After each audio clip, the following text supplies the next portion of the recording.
In today's video we'll be creating a build focused around the Zotac RTX 3060 amp white in the IQUNIX ZX-1.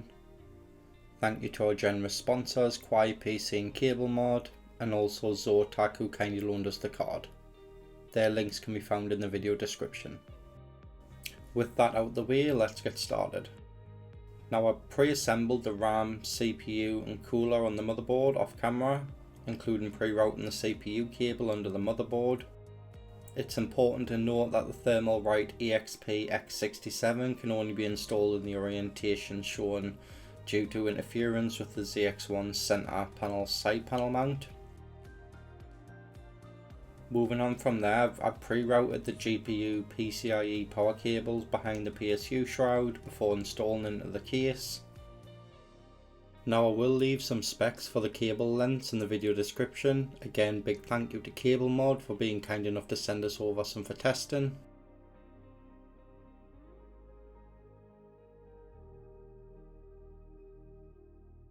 You'll have to install the PCIe 3.0 cable in the motherboard before securing to the case. With the GPU, it just barely fits in the case due to its unusually tall design, and I'd recommend pre-attaching the PCIe cables before installation due to the recessed power connectors on the Zotac RTX 3060 amp. Now I'm going to talk a little more about the RTX 3060 amp, as it's the primary focus of the video. The card comes in at 232mm in length, which is good for compact builds. But on the flip side, it's 141mm tall, which might impact its usability in certain cases. The card's on the louder side in its stock configuration than some other cards I've tested in a similar class, such as the RTX 3060 Ti FE or the Gigabyte RTX 3060 Ti Gaming. Of course, this can be addressed by setting a custom fan curve in MSI Afterburner or a similar program. Now we'll be doing some cable management off camera to tidy up the cables, as the 24 pin is too long for this case, but I'll leave the updated specs in the video description.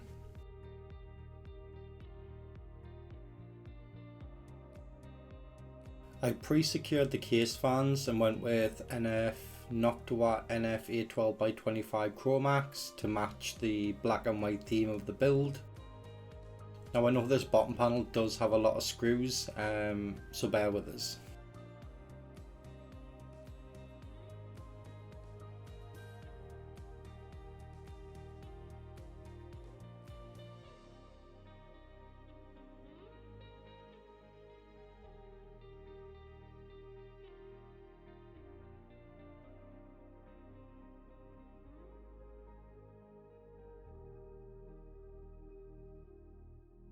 Finally, we'll be installing the top panel along with the front I/O, which is modular, which is a nice touch. Now this will take a little bit of time, so again, please bear with us.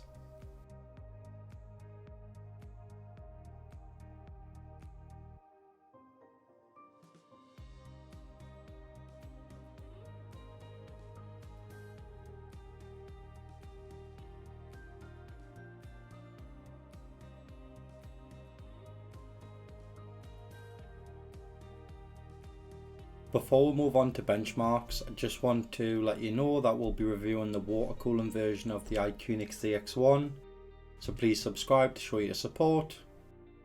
Now with that all said and done, let's move on with the benchmarks.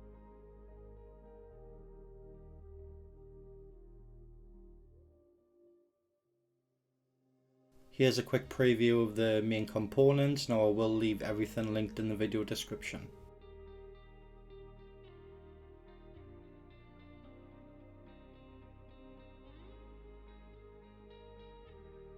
Now I've locked the Intel 12700K to a max power draw of 150 watts.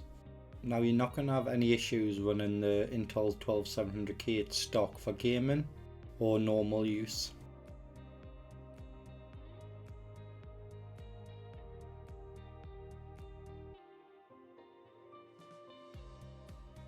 Now unfortunately, due to certain factors such as hot weather The zotac card being on loan and simply forgetting. I didn't manage to get any gaming benchmarks, thermal benchmarks for the build.